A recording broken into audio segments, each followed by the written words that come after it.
decade, and it really fascinated me. And we would dive together a few times a year, and specifically, normally cave diving. And we would do these cave dives where I'm carrying multiple bottles to be able to keep up with them in terms of time and duration.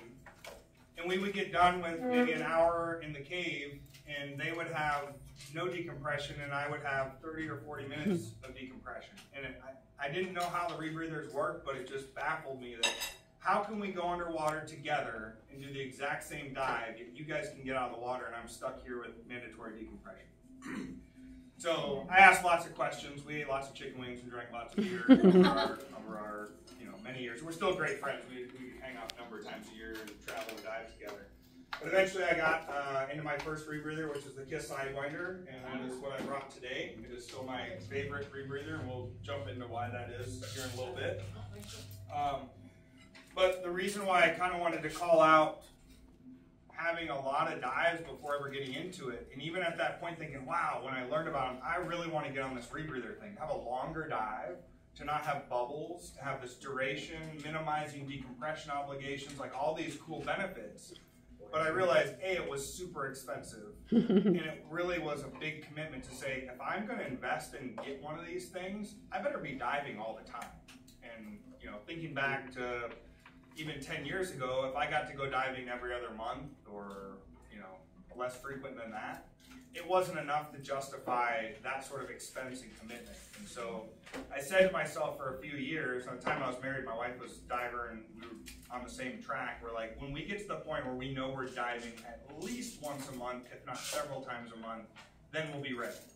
And so we got to that point, we're at a point in life, financially, flippers diving was going, and I'm like, oh, you got a little extra money, like this selling dive gear thing is working out, and it's going to help us pay to go diving. You need one. Then we bit the bullet, bought the units and did the training, and life went on from there. So one thing for me personally, I try to keep a balance on is I don't rebreather dive all the time. It's probably 60 to 70% of my diving throughout the course of a year. But I also want to find that balance that I have not abandoned open circuit, and the right configuration for the type of diving that I'm doing is really important. Like I just did a trip to Norway. We're diving in caves under the ice. A rebreather was a fantastic tool for us to be able to do those dives. Yes. So for some diving, it's an amazing tool. But like I love shooting lionfish offshore Jacksonville and going spearfishing. And our dives are 30 minutes, maybe 40 minutes. We're dropping in, we're doing stuff. That would be a completely wasted tool, and if not, a safety hindrance and a concern for me to dive that way. And then at the same time, while diving a rebreather, you are reliant on open circuit regular scuba to bail out to if you have a problem with this machine that you're diving. And you do see some people get into rebreathers and they dive them nonstop all the time, and they never revert back to open circuit. And that becomes a big concern, because it's very different to operate on open circuit as it is on a rebreather. So I want to make this interactive and get you guys kind of talking and thinking. So who has ever dove on a rebreather, tried one? I know there's a couple people in the room. Who has dove with people that are on rebreathers? Okay. Who has no clue how this thing works or why you would even bother messing with it, right? It's the majority of divers. I think especially in the last 5 years, rebreathers have become very mainstream. They're popular, they're cool, right? If anybody follows Dive Talk, they just launched the Dive Talk Go. Oh my gosh. You're the cool kid. Recreational rebreather, but it's still a closed circuit rebreather. A lot of stuff we're going to talk about here in the next little bit applies to that unit as it does any other. And I say prior about having experience and building knowledge is you're on a machine that is literally trying to kill you the whole time that you're diving. It's got some awesome benefits, but if you're not a very seasoned diver and very comfortable operating in the open circuit configuration, layering that thing in it can take away from your diving. Is there anybody here that goes diving and wants to not experience anything great and not have fun? Nobody's raising their hand, right? It helps enhance your experience and makes a better diving experience for you, then by all means, go for it. Find a unit and get trained and go have fun with it. But if it's going to take away and just task load you to the point where you can't enjoy your dives, then forget it. So So I want to talk about two things. You have a question? Training. So you're trained on that. Can you just pick up any rebreather? No, so training is rebreather specific. So like I'm trained on this unit and a couple of others, but like I'm wearing a Dive Soft t-shirt today because I'm really excited about buying a Dive Soft rebreather this year. They won't sell me one because I'm not trained on the rebreather. So I'll have to do a crossover training, which is 3 to 5 days and a couple $1,000 to learn how to use that unit, let alone buying that particular. And you guys have been doing some research. Like, you want to do your research. You want to go do some try dives. Even if it costs you $100 or $200 to try a unit, try 2 or 3 of them because you're going to spend $10,000 by the time you own a unit and you're trained on it. So to drop $200, $300, $400, $500 to make the right decision for you is not a terrible idea. Question? So, like you said, you wanted to get the new rebreather, but you can't because you haven't taken the class yet. Do they offer classes at a certain time? Multiple units, but they will schedule. It's all custom scheduled. They generally don't take more than 2 to 3 students at a time. That's like their maximum. Ideally, 2 students in a class is best. You know, you guys want to buy 2 units, they're identical, you go with that instructor, you are buddies.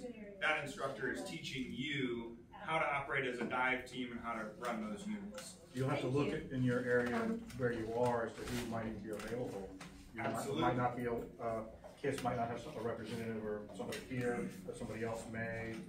I was in Norway about a month and a half ago, and may or may not know James Draker. He's an amazing instructor that operates in cave country. He's certified on multiple units to teach and instruct them. And there was a young guy that was working at the Plura Dive Center where we were diving. He's an Irish guy. He said, I really wanted to I want to buy a rebreather. He'd been recently certified on a Revo, which is what that dive center taught. If you wanted to learn a Revo in North Florida, there's only a couple of people that teach those units, let alone good luck finding support or parts or service. Like you're sending your Revo back to, I think they're made in Germany, could be wrong, I think it's Germany, to get your stuff taken care of. So Flip-Flop, Dive Soft, Fathom, there's 2 manufacturers that operate right over in Gainesville. So if I have a problem, I had a Fathom for a few years. If I had a problem, I could call over to the guys at Fathom and I could have stuff the next day. I could drive over there and have them fix my unit. Not a problem. And so he was having this conversation with this young Irish guy saying, oh, he was talking about Fathom. He's like, I think the Fathom units are really cool. He's like, don't buy one. They're awesome units, but you're from Ireland and you live in Norway. Like, the kind of support you're going to get, you better know how to fix the thing yourself because you're not going to be able to get the help that you need. I know we met, is it Mike Young? Right? Mike Young is with KISS. Well, he's the founder of KISS. And he told us that one of his principal, obviously, with the name, to keep it simple, but that he was trying to make it, he was trying to make off unit apart, you'd be like, I need to be a NASA, rocket scientist. Much more complex engineered parts and things and specialty items on other systems, whereas he tries to use less of that. So to kind of dial the conversation back into folks who might not have much familiarity with rebreathers, maybe you've heard or seen some stuff or watched YouTube videos, let's talk about what are the benefits. Why would you want to get on one of these weird devices with all kinds of hoses and craziness? Anybody know any benefits of why you want to get a rebreather? You give me 2, and then everybody else has to go. What are your 2? Well, I was just say buoyancy was the one thing that that's a benefit. That's longevity. Your ability to you're not going up and down all the time. That was one of the things we really. So it's a good thing and it's a bad thing. That. Open circuit, you're like, oh, I'm sinking, right? And you rise back up. Oh, I'm going up, and you sink back to the bottom. On a rebreather, you're like, oh, I'm sinking. I'm still sinking. I was guiding a Korean girl a couple weeks ago over in Mariana cave diving, and it was like there was a lot going on, and I'm trying to video her, and I'm holding lights. And I'm like, okay, come this way, and I'm on the rebreather, and I forgot for a second. As you're. And I'm sinking, and I'm like, and I'm trying to find the button, and I hit the bottom. It was just like silk clouds. Oh, we get up from the dive, and she's like, you meant to do that, right? You're really low. I was like, oh, in 6 years, and I think I have about 700 hours on rebreathers. So I mentioned before I had 1,400 dives, 800 hours diving. In 6 years, now I'm at what did I write down? I don't remember. I'm at almost 2,000 dives, but my time in water, I'm about 1,700 hours underwater. So benefit is I've got a lot of time, but I'm still not perfect. I still mess up sometimes.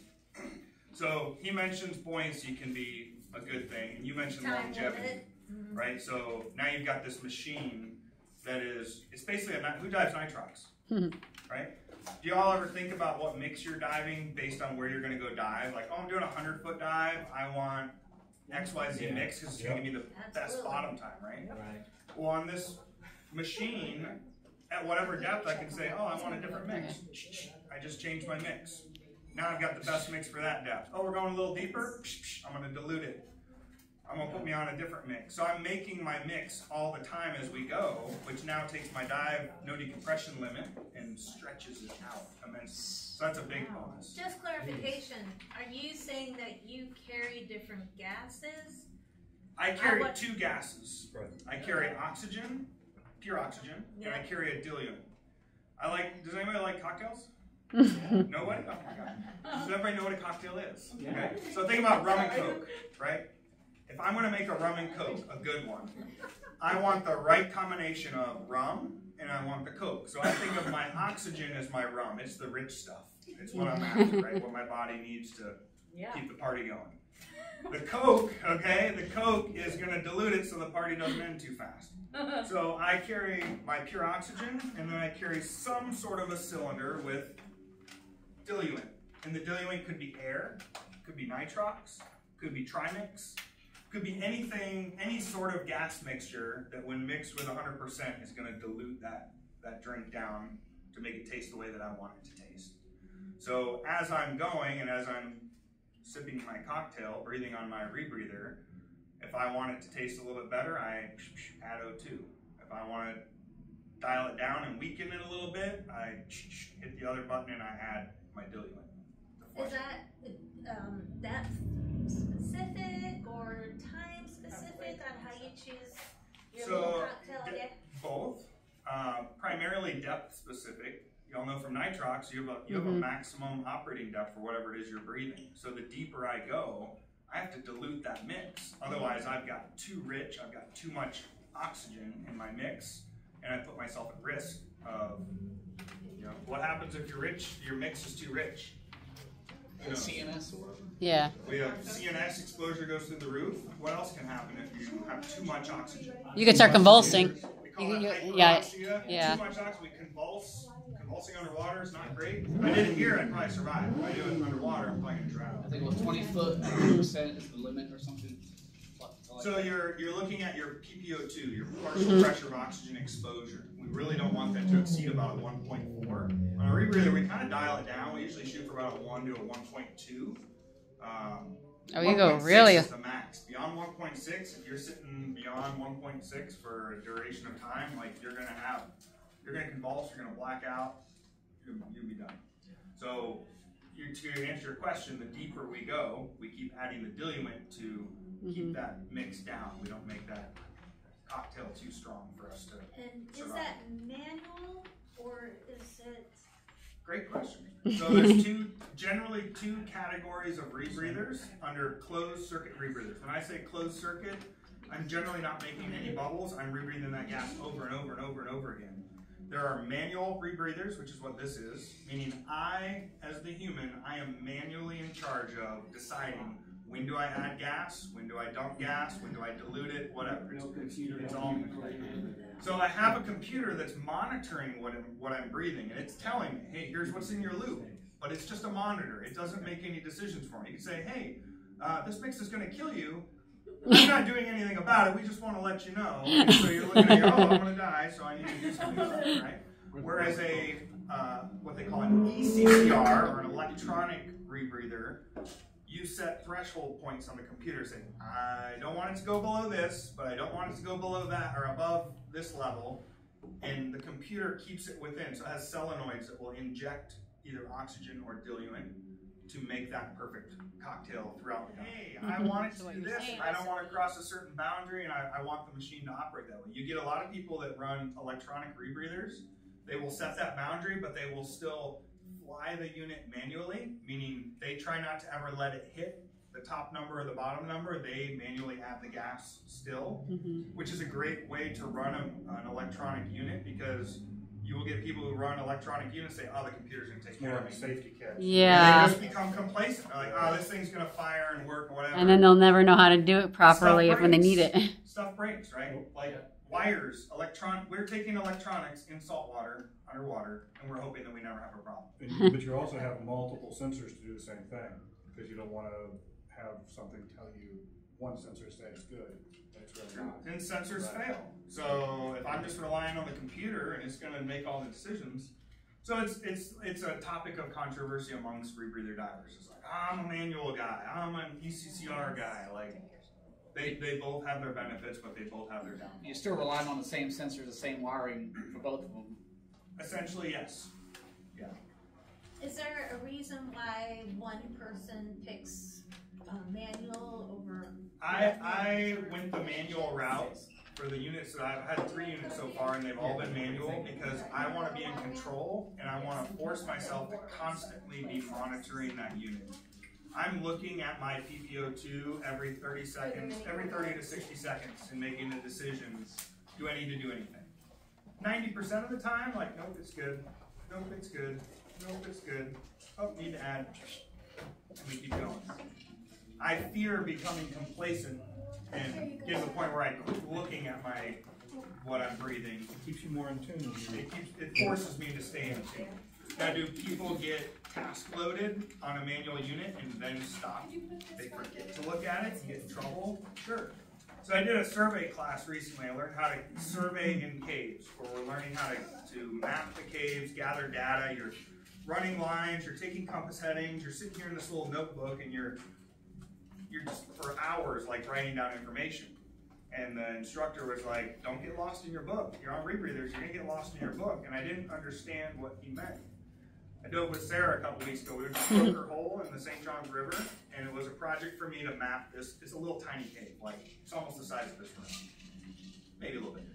And I was getting lost in my book, just in that stupid little cave that was less than 100-foot maximum penetration.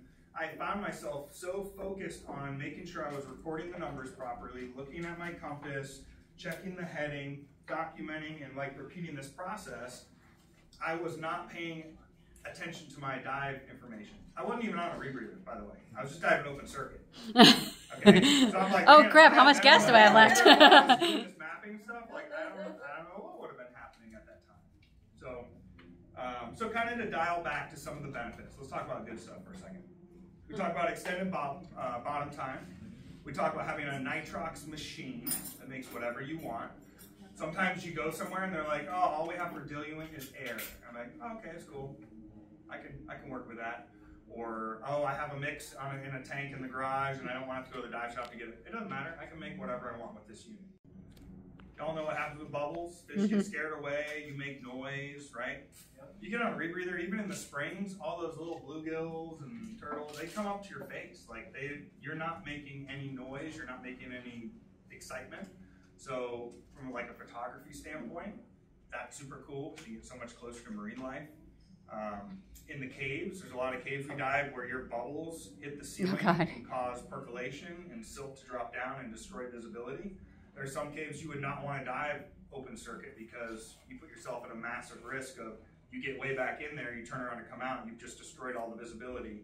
Even though your buoyancy was perfect and you didn't touch a darn thing, your bubbles hit the ceiling and screwed everything up. So Rebreather is a big bonus there. Then the other one a lot of people don't think of is cost. It's a really expensive unit. But let's compare diving trimix. Let's say I want to do a 200-foot dive offshore somewhere. If I go get a set of doubles filled up with trimix, I'm probably going to spend about $300 on gas. And at the end of that dive, it's all gone. $300 is blowing it out my lungs. Whereas I dove trimix all weekend with the Korean girl that I was guiding. We did, I don't know, 12 hours of diving, and I probably spent $15 on gas because I used like 300 PSI out of the cylinders, and I dove the same cylinders every day and never filled them. And is that the cylinder? This is my oxygen cylinder, which is still also cheap to refill comparatively. but I was diving a pair of side mount double low pressure 85s, and they were filled to like 3,900 PSI, and after 3 days of diving, 2 of those days we did 2 dives a day. Each dive was 90 to 100 minutes. The last day our dive was 3+ hours. I went home with 3,500 PSI still in those tanks.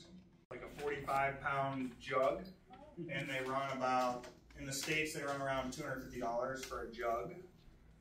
1 pound of sorb, which is probably about what's in that bottle, is equivalent of 1 hour of diving. So this unit holds about 5 pounds of sorb, so I can dive for 5 hours on this unit. Wow. So anyway, we talked about some positive good stuff. We've mentioned some bad things, but I want to talk about the dangers and the downside of diving these rebreather units. Does anybody know, and aside of anything we've already talked about, what are some bad things you've heard about diving a rebreather? If you get water inside your loop, or water on your sorbine, whatever it's called it, Right, you can't take that out. You got a problem. You know what that's called? I'm not that much. It's another kind of cocktail, but it's a bad one. They call it a caustic cocktail. So when that material mixes with carbon dioxide and water, it makes a substance that will burn you. So if you get water inside your unit, which you do get water inside your unit, just you exhaling, your breath has moisture and condensation. We call it, slang term, we call it lung butter. It's like your spit, right? It's accumulating in these hoses and in this unit, and when you get done at the end of a dive, you'll have like a collect, especially 4, 5, 6 hour dive, you can pour out the spit that's in there.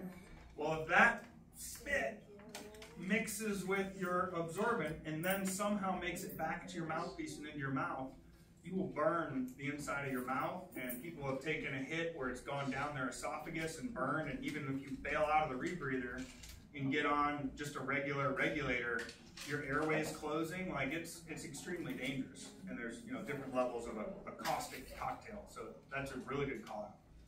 Any other bad things? Task loading. That's enough.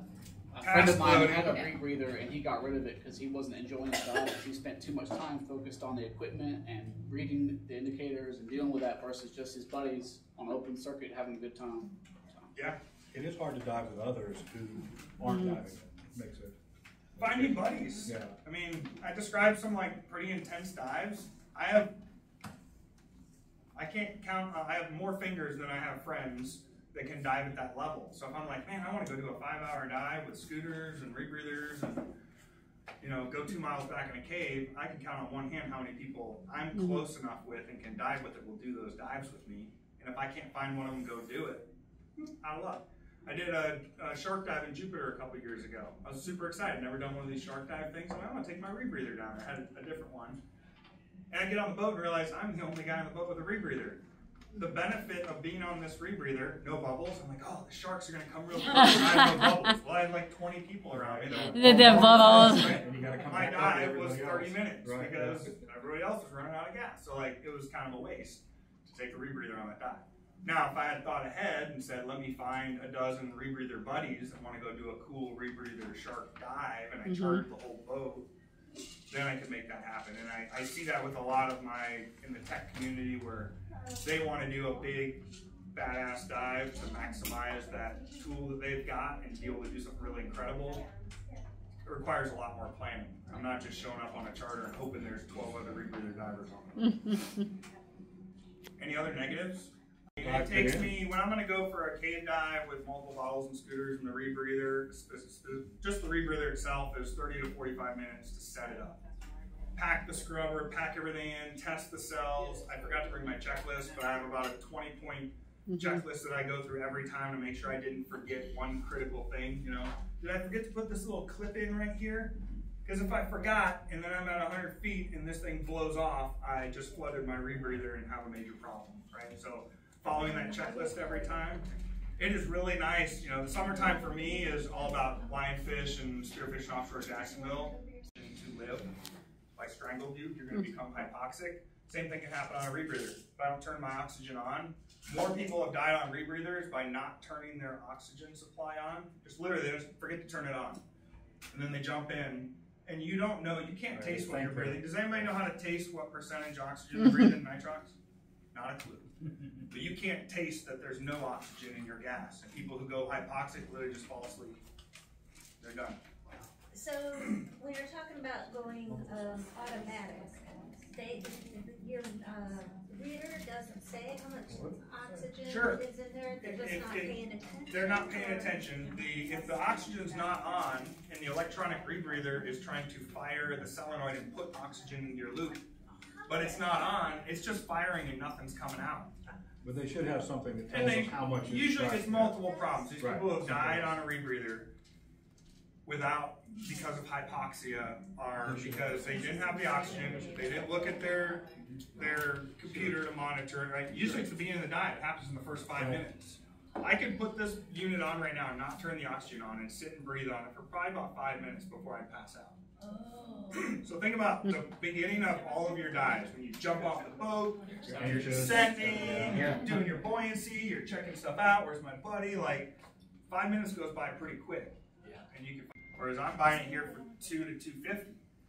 So you just think about your expenses. I'm like, Can you I bring wanna it get with you down in a there. suitcase? So yeah, I take kegs of sorb in a suitcase I buy from Goodwill, and I take it one way, and I use it and throw the suitcase out on the curb because it's cheaper to spend $250 than $450. I've seen the boxes, Pelican boxes that Mike will take with him when he goes and travels.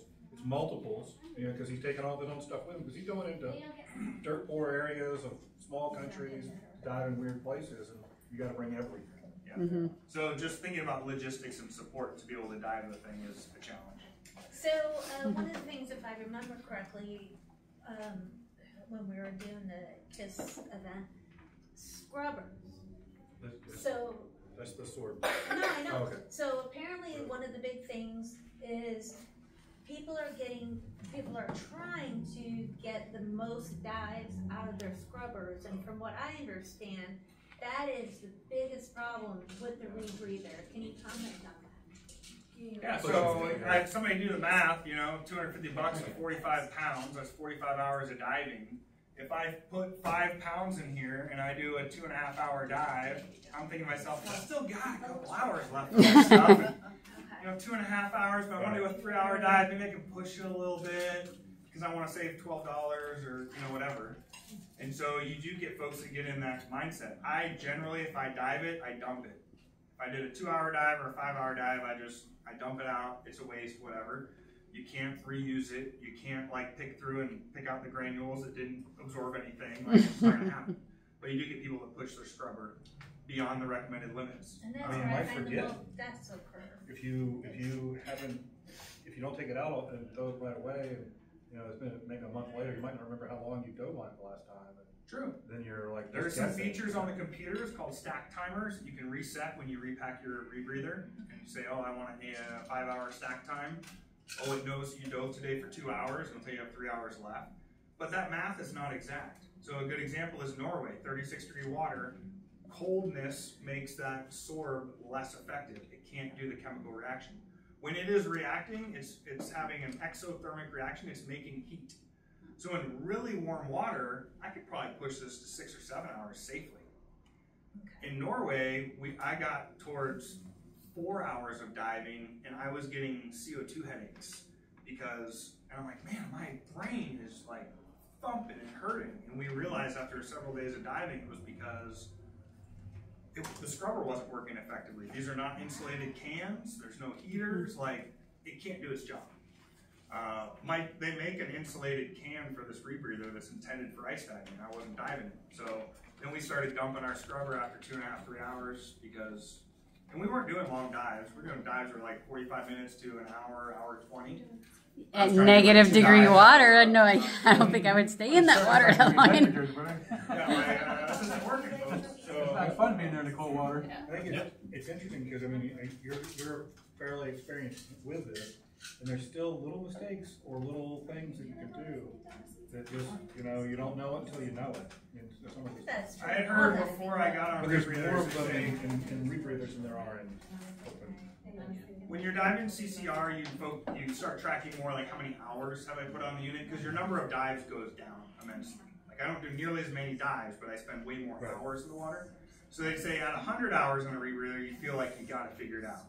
At 500 hours, you feel like a damn expert.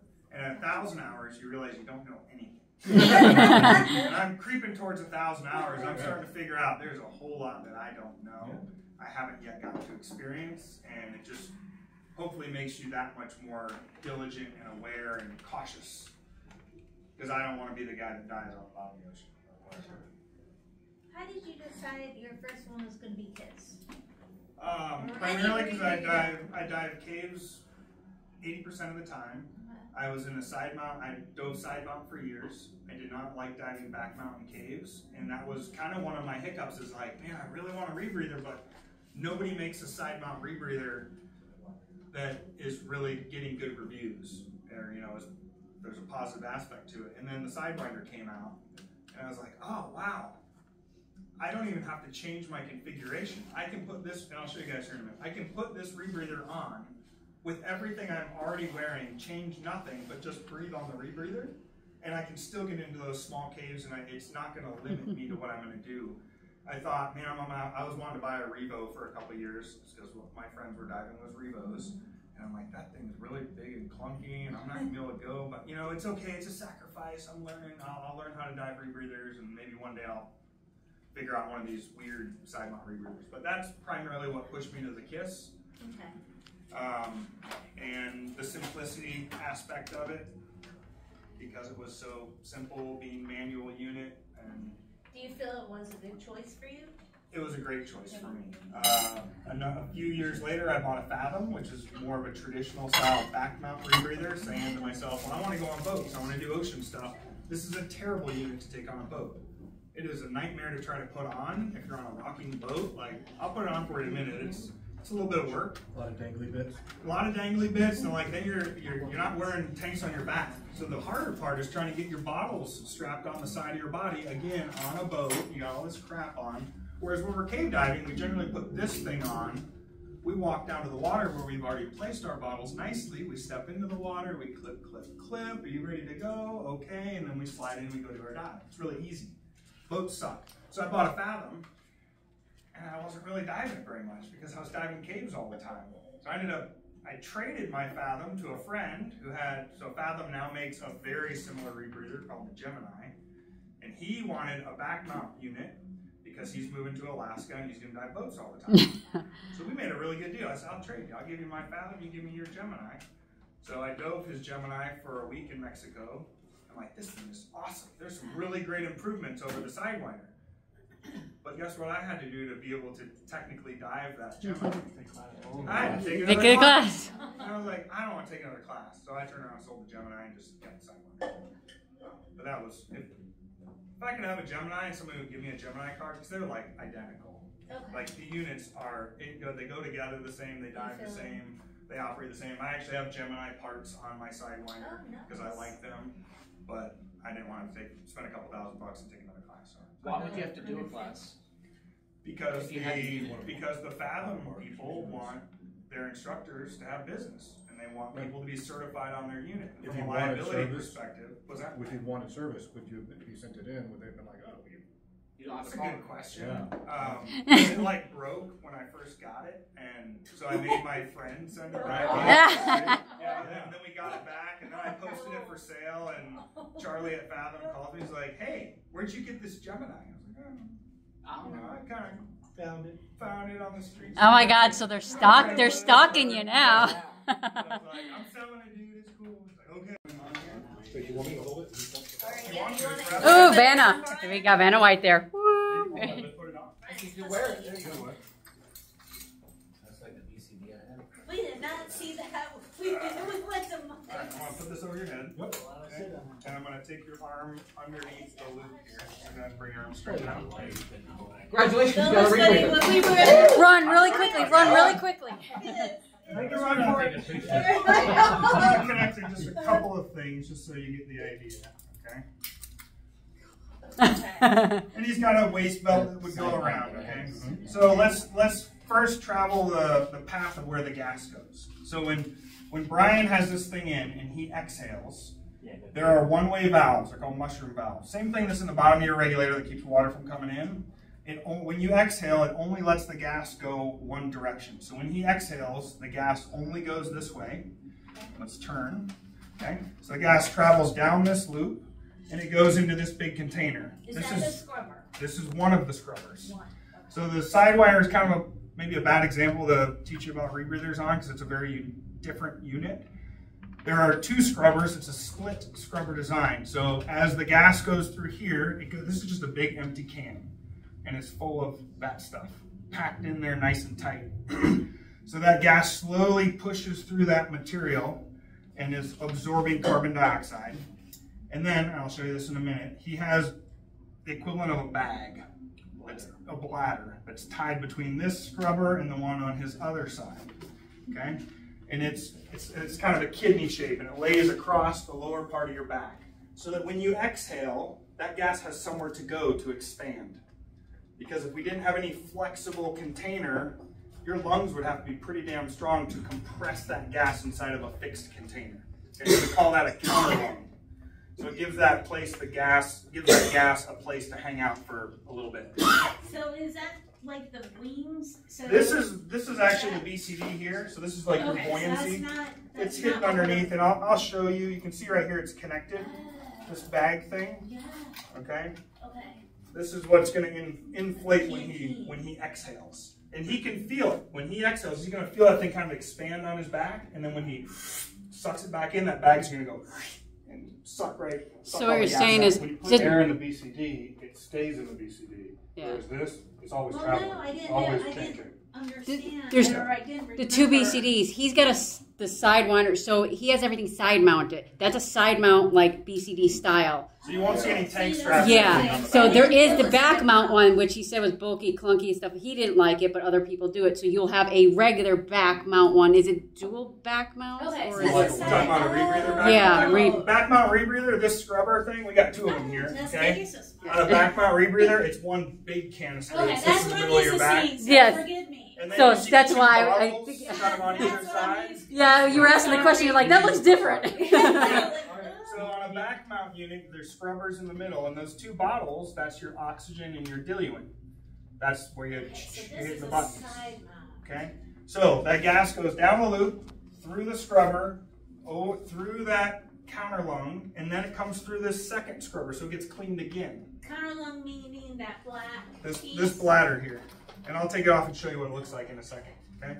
So the gas comes back up. Tank in your water system.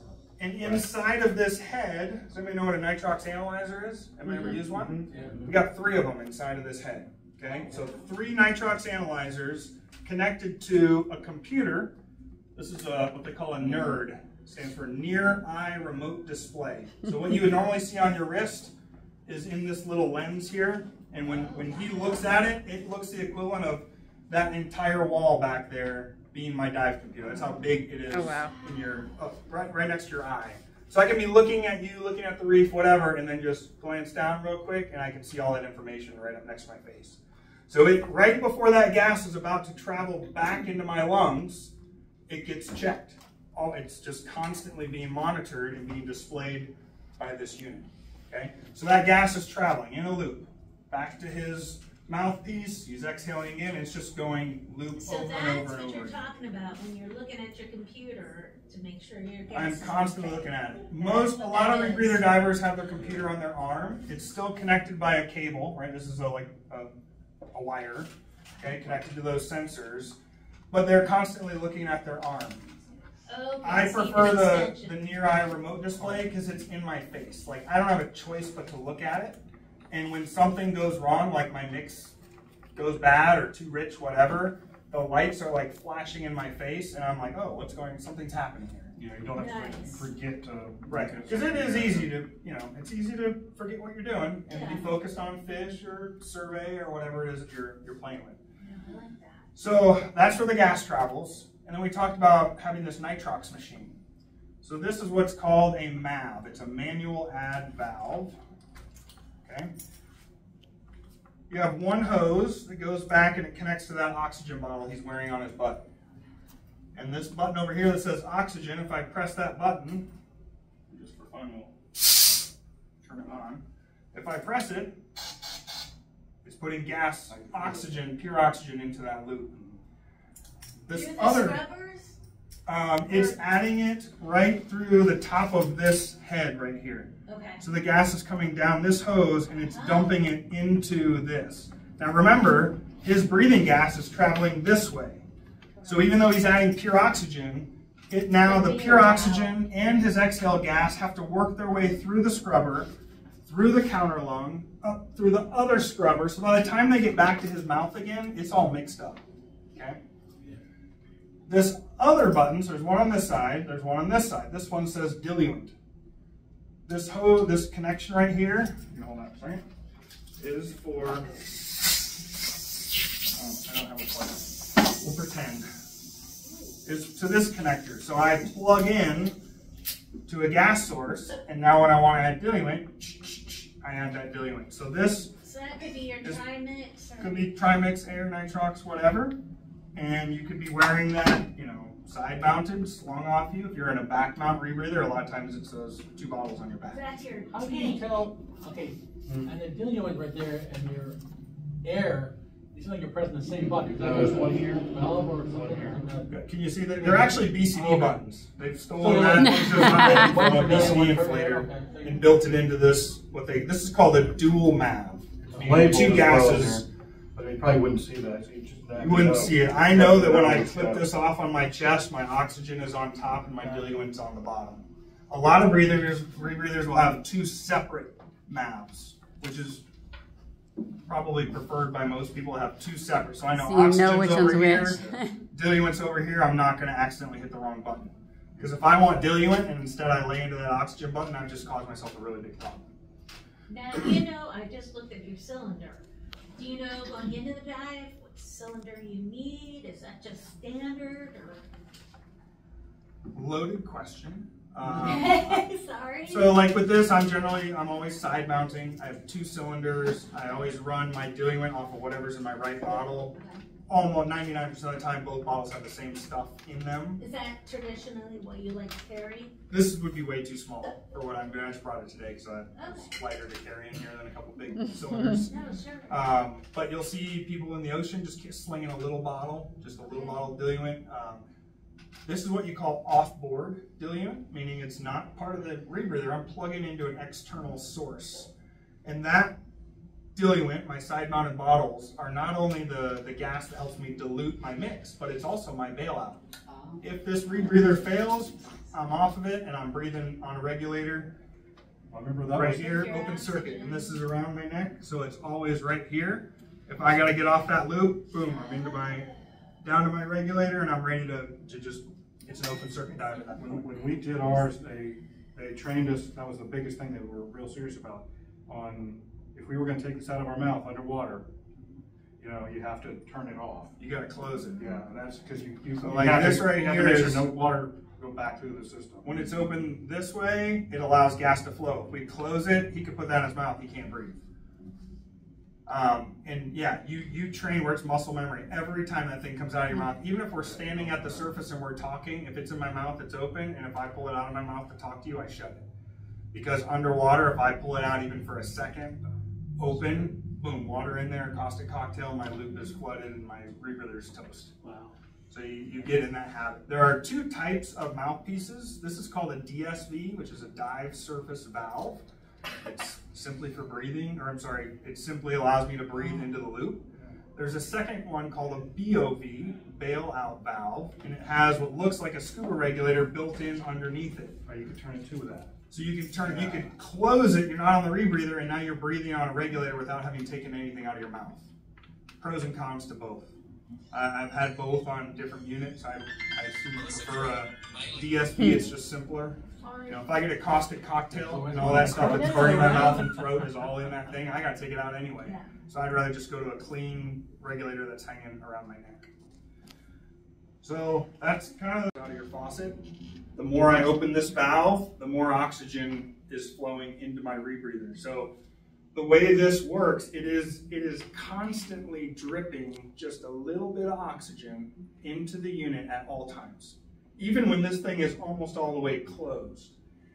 And I have that adjusted and dialed in to match my metabolic rate. So the probably biggest thing I forgot to talk about was how this rebreather works. When we're breathing constantly, our body is metabolizing oxygen. So right now we're breathing in 21% oxygen. When we exhale, are we exhaling 0% oxygen? No, we're exhaling like 17, 18%. So we're using very little.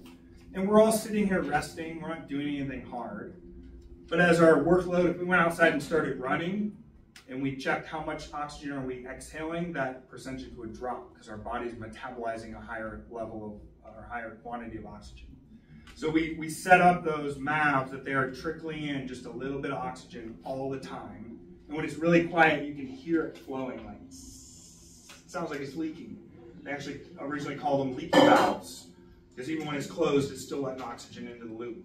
Hidden up inside the rebreather. So as I exhale, this thing gets bigger, and as I inhale, it sucks to my backside. And the idea is to keep the right amount of gas in your loop, where when I fully inhale, I bottom out the loop, meaning there's no gas left. If I fully inhale and there's still gas in there, then I'm keeping too much gas in my loop. So that's one of those things you learn just by having hours and doing the class primarily. Just how much gas do I keep in this thing? Because you know how hard it is to control your buoyancy with one BCD on. Now you got a second BCD. Because this whole thing acts just like your BCD. So it's like, oh, I gotta dump gas out of my BCD, I gotta dump gas out of this. Oh, I have a dry suit on, I have a third BCD. So you got all these things screwing with your buoyancy and making it really fun. So anybody who wants to sign up and go spend lots of money and the design is